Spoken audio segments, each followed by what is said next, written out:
Yana bitta plyusi bor, men shuncha vaqt aptekada ishlab, bunaqa hali hech qayerda yo'q. Bunaqa mahsulot yo'q. Mana Coviddan keyin ko'pchilik oyog'im og'riyapti, oyog'im bossam og'riydi, shu ko'chaga chiqa olmayman, problemam shu oyog'imni dastidan chiqa olmayman deydigan onaxon hojona, hoji dodalar uchun mana bunaqa mahsulotimiz bor.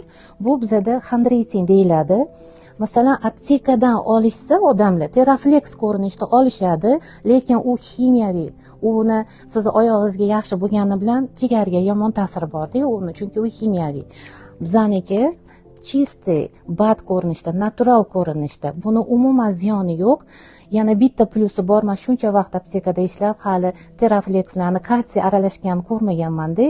Bizani mahsulotimizda xondroitin, ya'ni glyukozamin va xondroitin protektor plus kalsiysi bor. Bunaqa hali hech qayerda yo'q, bunaqa mahsulot yo'q. Kalsiy aralashgani bo'lgani uchun ham aynan har bitta insonda yetishmayotgan kalsiyni yetkazib va plus ikkita tog'ay orasidagi ishqalanishni zo'r yetkazib beradi. Ikkita ertalab, ikkita kechqurun ichganda 1 oydan 3 oygacha ichiladi. Ovqatni orasida. Xohlang, agar esingizdan chiqsa, ovqatdan keyin ham ichsa bo'ladi.